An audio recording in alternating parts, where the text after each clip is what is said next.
नमस्कार। योग पाठशाला में आपका स्वागत है। आज का मेरा विषय होगा योग अध्यापक कैसे बने। शुद्ध हिंदी में मैं इस वीडियो को बताऊंगा। पहले मैं आपको एक चीज दिखाता हूं। हमारे गुरुजी हैं डॉक्टर बीजेंद्र आर्य, अगर आप जानते हो तो। इनकी एक पुस्तक है, उस पुस्तक के बोल हैं कुछ। वो एक कवि भी हैं, योगाचार्य भी हैं और प्राकृतिक के एक कहते हैं कि हकीम भी हैं और एक वैद्य भी हैं।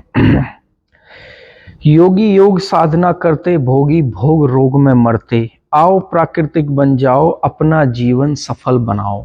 इस कविता के कुछ ऐसे बोल हैं। मैं आशा करता हूं आप समझे होंगे मैंने क्या बोला है। देखिए, योग अध्यापक बनने के लिए हमको कुछ महत्वपूर्ण जानकारियों का होना बहुत जरूरी है।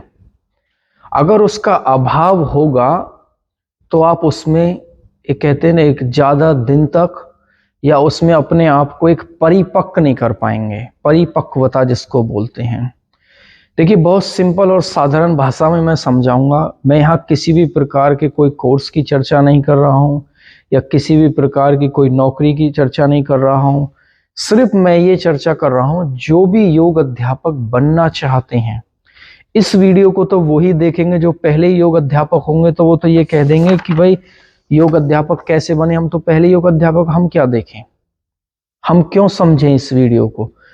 अपने अनुभव से, अपने जिंदगी के अनुभवों से, पिछले 10 से 12 साल का योग का अनुभव मैं आपके सामने प्रकट करता हूं। मुझे किसी प्रकार का कहते हैं कि किसी प्रकार का कोई लोभ लालच नहीं है। मुझे अच्छा लगता है आप लोगों के लिए मुझे अच्छी वीडियो बनाना और मेरा समय एक सदुपयोग में जाए, मेरा समय आपके अच्छे कामों में जाए, मेरा समय आपके किसी लाभ के लिए हो।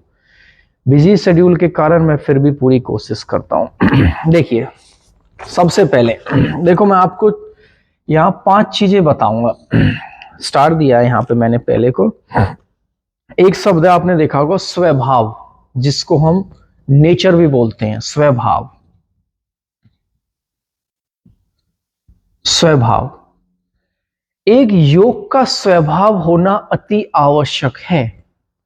अगर आपके अंदर ये लक्षण नहीं दिख रहे हैं, आपको या किसी और को, या आपको लगता है कि आपके लायक सूटेबल नहीं है या आपका नेचर उस प्रकार का नहीं है। देखो, किसी भी चीज के लिए दबाव और फोर्स मत बनाना, नहीं तो उसमें फिर यही है कि फिर बहुत ही जल्दी समय में योग अध्यापक बनने की कोशिश करेंगे और उससे भी बहुत जल्दी समय में धड़ाम से नीचे आ जाएंगे। मैंने अपनी जिंदगी में बहुत ऐसे योग अध्यापकों को देखा जो अपने टाइम पे पीक पे थे और आज वो घर बैठने की नौबत पे हैं।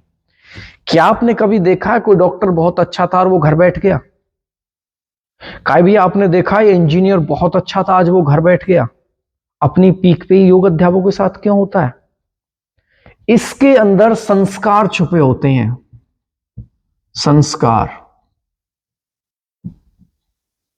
ठीक है। अगर आप योग अध्यापक बनने के लिए अच्छे संस्कार, अच्छे व्यवहार, अच्छा चाल चरित्र, किसी भी प्रकार की इन चीजों से आप दूर रहेंगे, ये भारतीय संस्कृति है। इसको समझने के लिए आपको बहुत लंबी गहरी साधना करनी पड़ती है। वो मैं 5वें पॉइंट में बताऊंगा, जो आखिरी पॉइंट होगा, कितने दिन करनी पड़ती है। बहुत मेरे करीबी लोगों को मैंने इस फील्ड में नहीं लेके आया। मैं इस फील्ड के लिए मना कर दिया। क्यों? उनका स्वभाव नहीं था, उनका व्यवहार नहीं था, उनके संस्कार नहीं थे, उनके विचार नहीं थे, उनका नेचर नहीं था। आग का नेचर गर्म है तो गर्म ही रहेगा, ऐसा तो नहीं है कि बदल जाएगा। बहुत से लोगों का स्वभाव कोशिश होता है बदल जाता है, बहुत से लोगों का नहीं बदलता है। अब बर्फ का नेचर तो ठंडा ही रहेगा, आग तो लगेगी नहीं बर्फ में, सीधी सी बात है। स्वभाव को बदलने में कोशिश भी आपने की, किसी को देखा भी, वो फिर भी नहीं बदला, लेकिन फिर इस फील्ड में आ गया, कुछ दिन रहा, धड़ाम से नीचे गिर के चला गया।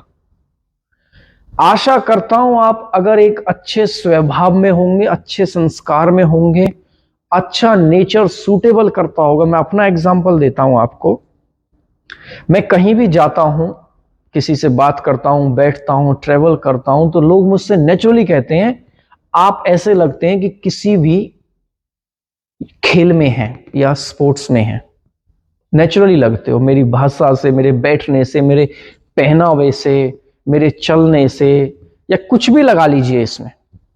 इसको बोलते हैं स्वभाव। स्वभाव नेचुरल होता है, स्वभाव प्राकृतिक होता है। कुछ स्वभाव बनाए नहीं जाते, लेकिन कुछ स्वभाव योग अध्यापक बनने के लिए योग अध्यापकों का सा नाटक करते हैं, अपने आप को योगी लिख लेते हैं, अपने आप को योगाचार्य बना लेते हैं, अपने आप को आचार्य बना लेते हैं, अपने आप को जो भी योगा से रिलेटेड लगता हो वही बना लेते हैं। बनाइए, बहुत अच्छी बात है, लेकिन उसके लक्षण झलकने चाहिए।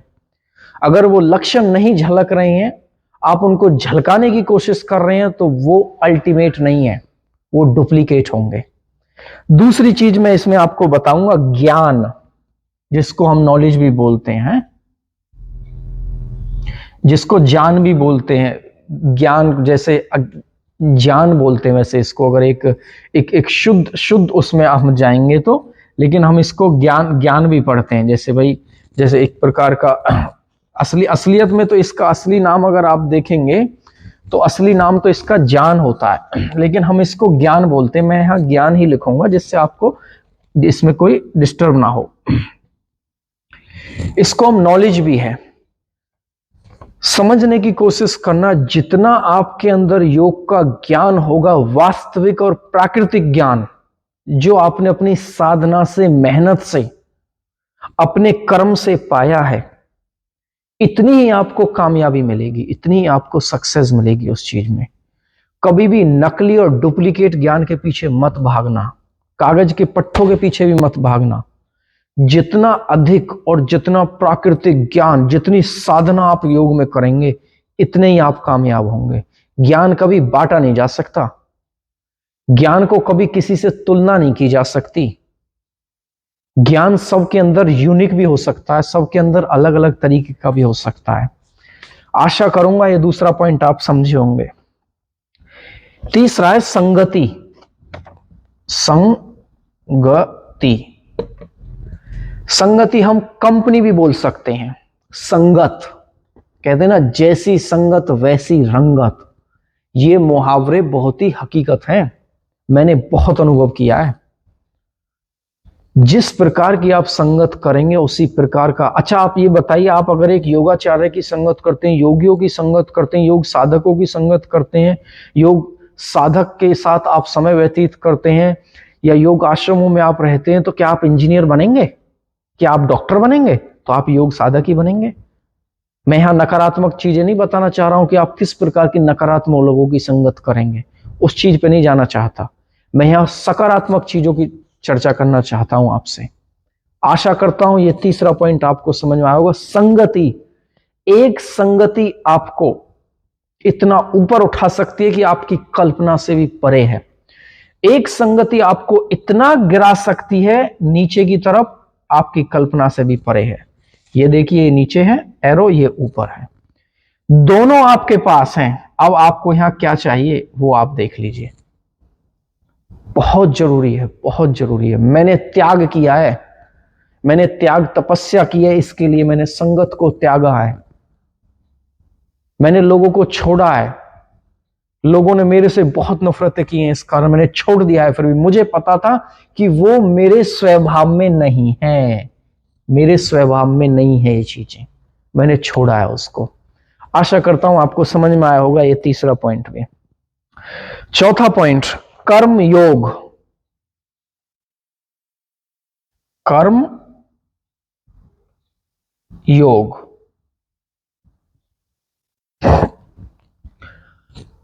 जो जैसा कर्म करेगा उसको ऐसा ही फल मिलेगा। कहते हैं ना एक तरीके का, जिसको हम बोलते हैं भाग्य। भाग्य और कर्म, मैं भाग्य पे कम विश्वास रखता हूं, मैं कर्म पे ज्यादा विश्वास रखता हूं। मैं जैसा कर्म करूंगा मैं ऐसा फल पाऊंगा।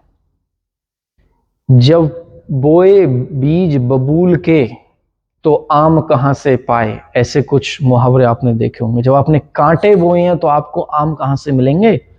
कर्म योग साधना, इतनी तगड़ी साधना करो जो चमक आए आपके अंदर, जो एकदम शाइन हो, एकदम ब्रिलियंट माइंड, एकदम दूर से लोगों को पता चले यार क्या चमक है, क्या साधना है, क्या साधना झलक रही है।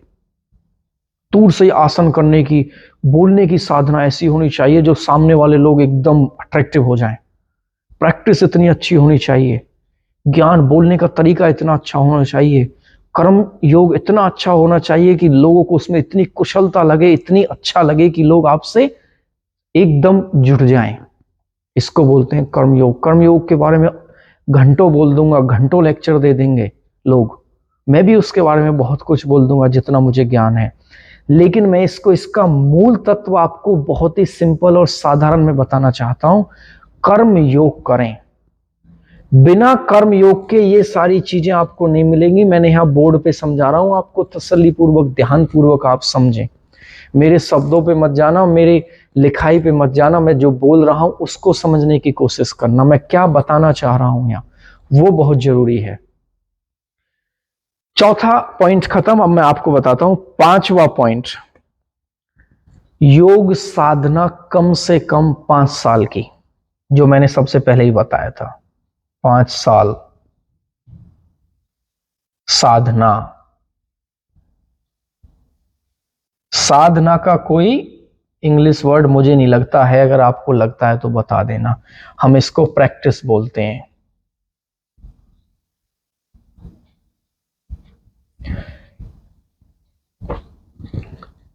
साधना एक ऐसा शब्द है जिसकी तुलना नहीं की जा सकती। साधक यहां यही है। कम से कम 5 साल नए योग अध्यापक या नए विद्यार्थी को इसमें तपना है, तपस्या करनी है। 1-2 साल की साधना करने के बाद वो आपकी कम साधना के कारण आप नीचे चले जाएंगे, नीचे गिर जाएंगे। मैं आज भी पढ़ता हूं, मैं 12 साल से योग पढ़ रहा हूं, मैं आज भी पढ़ रहा हूं, मैं आज भी साधना करता हूं, आज भी पुस्तक पढ़ता हूं, आज भी मैं योगा का कोर्स कर रहा हूं, आज भी मैं सीखता हूं। मैंने कभी ये तो नहीं सोचा कि मुझे 5 साल सिंगापुर में हो गए, सिंगापुर में SG, कि अब मैं छोड़ दूं पढ़ाई, अब मैं सीखना छोड़ दूं या सिखाना छोड़ दूं या मैं पढ़ना छोड़ दूं। नहीं, ये जिंदगी चलता ही रहेगा, ये तो लाइफ है, ये तो जिंदगी चलती रहेगी। इतने ही निखर के आएंगे, इतनी ज्यादा चमक होगी। तो आखिरी पॉइंट ध्यान रखना, कम से कम 5 साल की योग साधना करके पूरे अस्त्र शस्त्र लेके तब फील्ड में उतरना। आशा करता हूं आपको आज दी गई जानकारी समझ में आई होगी, बहुत ही सरल और साधारण तरीके से। अगर फिर भी आपका कोई प्रश्न है इसके प्रति, आप मुझे वीडियो में लिंक में कमेंट में मैसेज कर सकते हैं, उसके बाद मैं आपको इसका जवाब दूंगा। देखो, चीजें तो बहुत होती हैं, बताने के लिए बहुत सारी चीजें हैं, लेकिन मैं आपको इसकी बहुत ही मूल चीजें बताना चाहता हूं कि जिससे आपको किसी भी प्रकार का कोई, कहते ना, कोई उलझन ना हो। उलझन नहीं होनी चाहिए, इससे आप इसमें बहुत ही साधक बन पाएंगे। बहुत बहुत धन्यवाद वीडियो देखने के लिए। फिर मिलते हैं नेक्स्ट वीडियो में। नमस्कार।